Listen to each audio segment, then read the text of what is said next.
안녕하세요. 양신TV 양신 양식 수의사입니다. 오늘 신비한 묘생사전 준비했습니다. 근데 이제 저희가 초반에 벵갈 시작했고, 두 번째 스코티시 폴드 했고, 세 번째 먼치킨 했어요. 근데 이제 하던 와중에 사람들이 얘기했죠. 왜 아메리칸 쇼테어 안 하냐? 라고들 많이 하시더라고요. 그래서 오늘 저희가 아메리칸 쇼테어를 하지는 않고요. 오늘은 아메리칸 쇼테어 대신에 도메스틱 쇼테어, 코리안 쇼테어라는 명칭을 쓰고 있는 고양이, 한국 고양이에 대해서 오늘 이야기를 해볼까 합니다.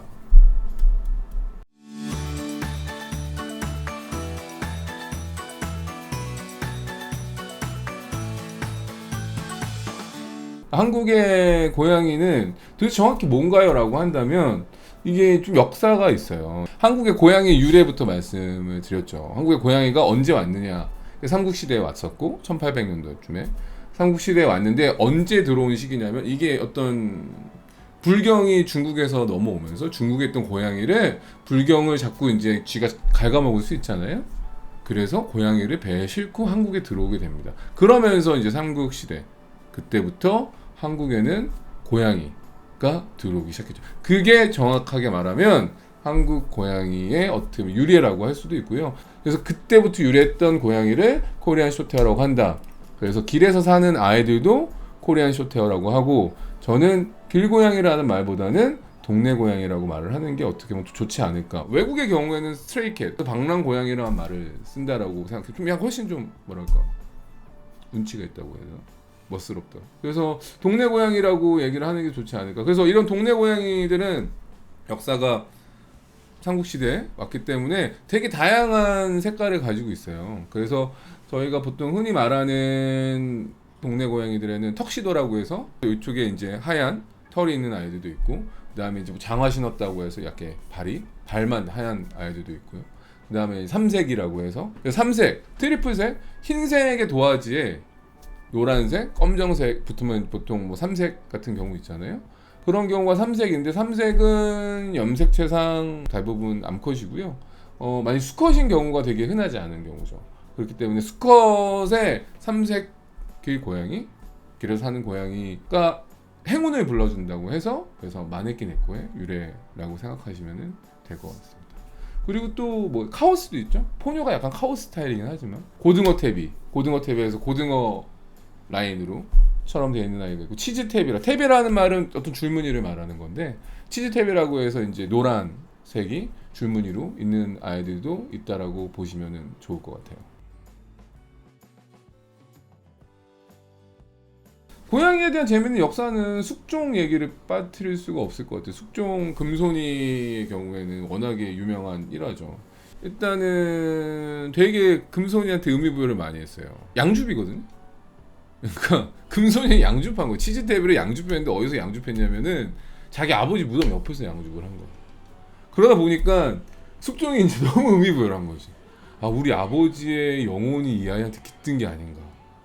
되게 애착을 할 수밖에 없죠, 어떻게 보면. 그러다 보니까 임금님 수라상 올라온 거 고기 떼주고, 사람 먹는 거 떼주듯이 이렇게 계속 조공을 해준 거예요. 얘한테 맛있는 거 같이 먹게 해주고 쉬게 해주고.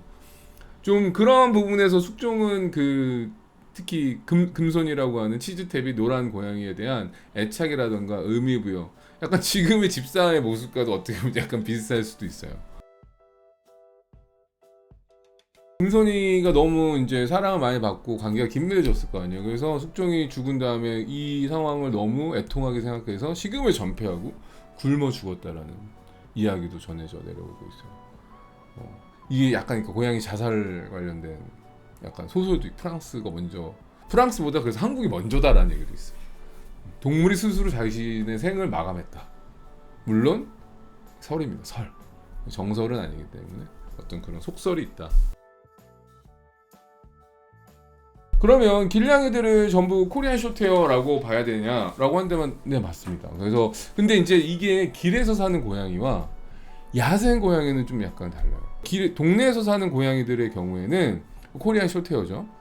이 아이들의 경우에는 동네에서 어떻게 보면은 어떤 베이스 캠프를 두고 이렇게 군락을 지으면서 이렇게 생활을 하거든요. 근데 야생 고양이는 어떤 상황이냐면은 정말 야생에 사는 거예요. 산 속에 살고 진짜로 사냥하고 토끼 잡고 막 이런 토끼가 잡나? 뭐 새 잡고 이런 애들. 그런 게 야생 고양이, 동네 고양이 이렇게 좀 구분을 해서 생각을 하실 필요가 있을 것 같아요. 근데 사람들이 야생 고양이가 동네 고양이다. 물론 그렇게 동네 고양이화 될 수도 있긴 하지만 동네에서 지내는 아이들과 산속에서 지내는 아이들은 약간 성향이나 성격 이런 것들이 완전한 차이가 있고 오히려 삭에 가깝죠. 삭. 그러니까 길에서 사는 코리안 쇼테어라고 했을 때 그 동네에서 고양이에 대한 인식이 어떠냐에 따라서 그 고양이들을 얼마만큼 사람을 좋아하는지 아니면 친근하게 대하는지 이런 것들이 드러나고 그 동네가 막 고양이에 대한 위협을 준다, 위약을 준다라는 동네 사는 아이들 같은 경우는 상당히 경계심도 많고 공격성을 보일 수도 있고 방어적 공격성이긴 하지만 그거는 그 동네에 따라가는 게 아닌가. 그러니까 코리안 쇼테어라는 아이들의 특징은 다들 강묘각색이라 코리안 쇼테어가 정말 강묘각색 같아. 각각의 아이들이 정말 각각의 성격 어떻다라고 하기가 좀 애매한 어떤 애 예민해하는 애도 있고 너무 귀여운 애도 있고 오공이 좀 어때요? 장난 오공이 뭐지? 오공이 스코티시 스트레이트. 아 네. 나 코리안 쇼트인 줄 알았어요. 어떡하지?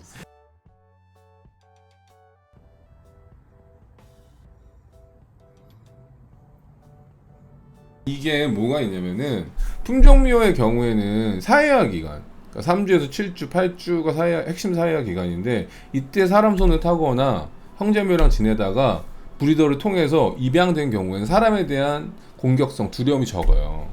근데 길에서 사는 아이들이 대표적으로 보이고 있는 행동 문제 중에 하나가 사회성 부족 공격성이에요. 그게 뭐냐면 사람에 대한 사회성 부족 공격성을 가지고 있는 애들이 많아요. 길에서 있는 아이들은 어미묘가 안전을 위해서 아이들을 출산을 하고 집중사회이기 때 안전한 공간에서만 놀게끔 해준다고. 그러면 이들은 이 핵심 사회화 기간 동안 형제묘 알고 뭐 놀이하는 거 알고 사냥하는 거 다 배우지만 사람을 접촉 못해.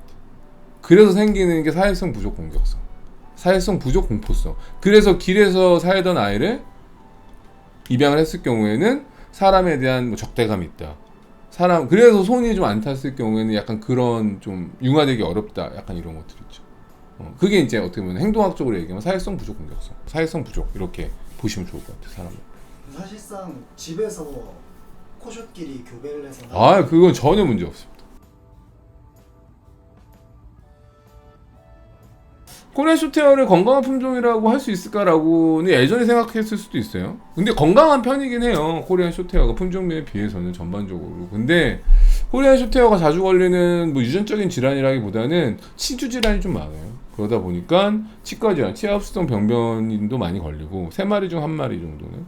그리고 구내염 같은 것도 잘 오고 대신 다른 신장 질환, 심장병은 좀 적은 것 같아요. 확실히. 물론 없다는 건 아니지만 상대적으로 그런 비뇨기 질환이라던가 물론 비뇨기 질환은 스트레스 받아서 생기는 비뇨기 질환 당연히 얘가 집에 와서 스트레스 받으면 당연히 걸리는데 제가 말씀드리는 건 콩팥 관련된 만성 신장 질환이라던가 심장병은 상대적으로 좀 적은 것 같고 대신 좀 치주 질환 이거는 좀 생명과는 관련이 없지만 아이를 좀 힘들게 하는 치아 흡수성 병변이나 구내염 같은 것들은 좀 잘 발생한다고 보고되고 있다라고 생각하시면 좋을 것 같습니다.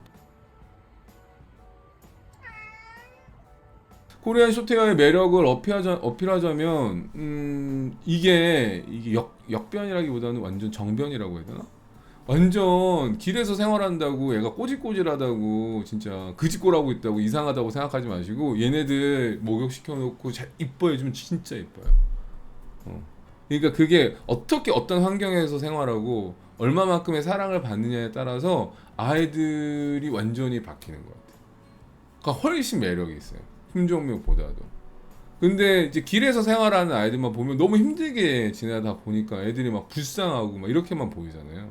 근데 그런 아이들 똑같아요. 유기견, 유기묘 이런 아이들 입양해서 이쁘게 맛있는 거 주고 잘 돌봐주고 씻겨주고 관리해주고 이러면은 엄청 이쁘 진짜 이쁜 모습이 나타나요. 그렇기 때문에 길에서 사는 아이들에 대해서 너무 색안경 끼지 마시고 이 아이들이 우리의 삶을 위협하고 뭐 침해하고 이런 게 아니기 때문에 너무 안 좋은 감정을 갖고 아이들을 바라보지 않았으면 좋겠다. 이 아이들도 충분히 고양이가 가지고 있는 충분한 매력, 귀여운 매력 이런 것들을 가지고 있기 때문에 제가 제일 좋아하는 고양이 SNS에서 고양이도 코리안 쇼테어. 신비한 묘생사전 도움이 되셨다면, 이게 좀 코리안 쇼트헤어는 할 얘기가 정말 많은데 좀 짧게 하기 아쉬워서 나중에 혹시 또 기회가 된다면 한 번 더 이야기를 하도록 하고요. 오늘 내용이 도움이 되셨다면 구독과 좋아요, 알람, 댓글까지. 그리고 코리안 쇼트헤어, 길에서 하는 아이들에 대한 것도 따뜻한 관심과 사랑 가주시기를 진심으로 바라면서 마치겠습니다.